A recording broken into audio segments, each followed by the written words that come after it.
Commander Thrax had seen many species prepare for battle. The Crothi roared. The Vexians calculated. The Zephyrs sang war hymns. But when the humans sat silent through the entire briefing, taking notes with steady hands, every veteran in the room felt their scales prickle with unease.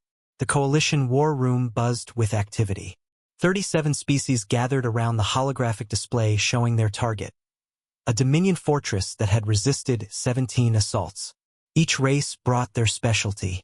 The Crothi brought strength. The Vexians brought technology. The Altarians brought speed. And the humans? They brought one representative.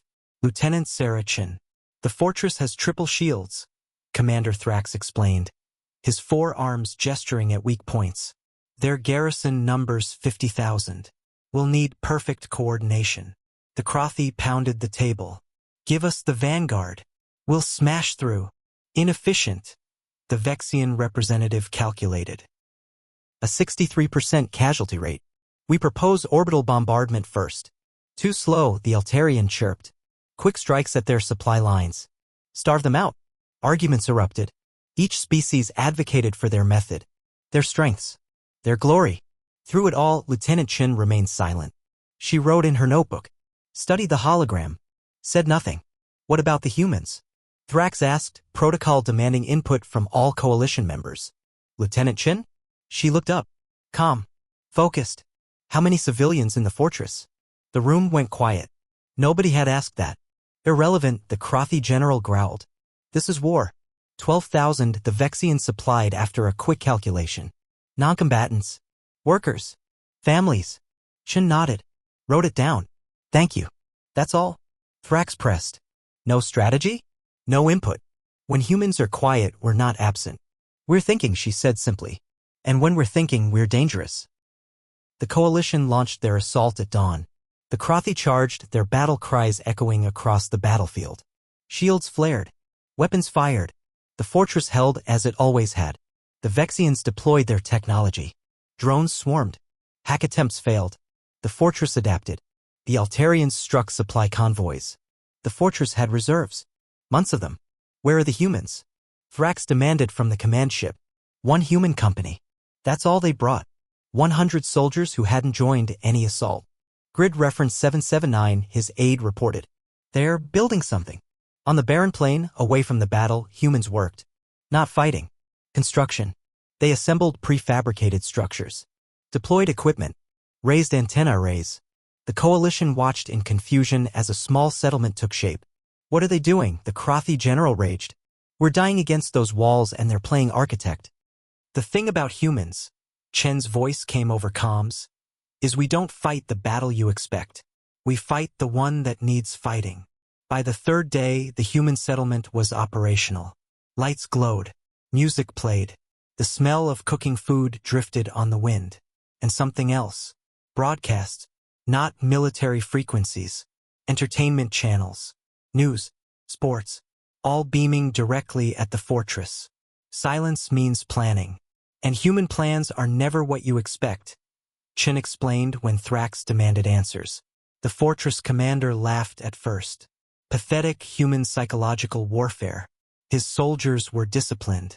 Loyal. They wouldn't be swayed by propaganda. But it wasn't propaganda. It was life. Normal, civilian life.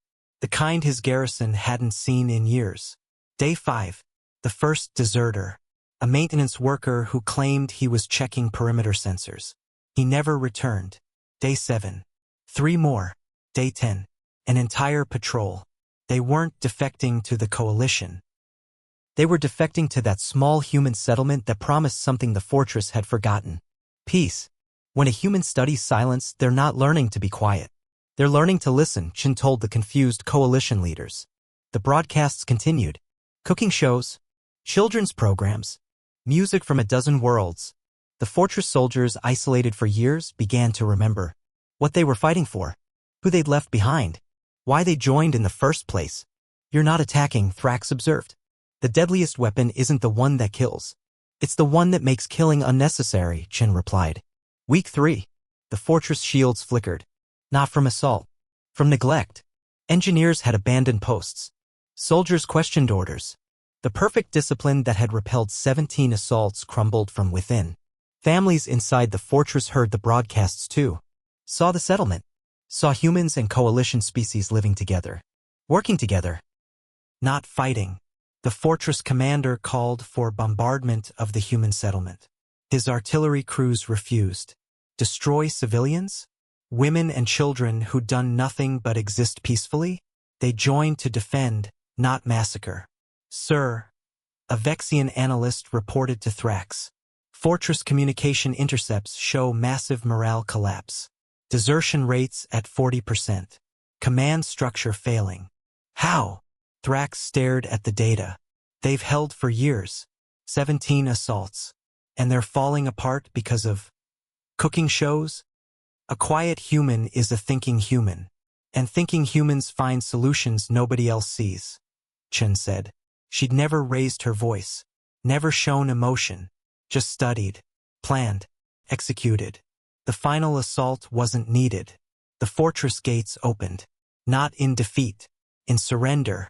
The commander, abandoned by half his garrison, negotiated terms. The civilians were evacuated first.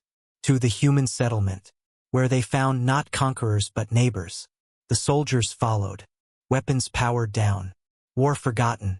You knew, Thrax said to Chun afterward. From that first briefing, you knew conventional assault would fail. I knew 12,000 civilians were trapped. I knew 50,000 soldiers hadn't seen their families in years. I knew that every species fights. But humans? We remember why fighting ends. Your silence in that briefing was me calculating how to win without firing a shot. The most dangerous human isn't the one shouting orders. It's the quiet one, planning 3 moves ahead. The coalition studied the battle reports. No human casualties. Minimal enemy casualties. Total victory. All from one quiet lieutenant who asked about civilians and built a settlement instead of siege weapons. Next time a human is quiet during planning, Thrax announced to his staff, pay attention. They're not disengaged. They're solving problems you haven't realized exist yet. The fortress became a city. Coalition and former Dominion working together. The human settlement grew into its heart. And in military academies across the galaxy, they taught a new lesson. Beware the silent human. They're not planning to fight your battle. They're planning to end it. Never mistake human silence for human absence became the saying. When we're quiet, we're planning. And human plans change everything. The galaxy learned. In every briefing after, when the human representative went quiet, everyone paid attention. Because silence, they discovered, was humanity's most dangerous weapon. Not because it hid violence. Because it hid solutions.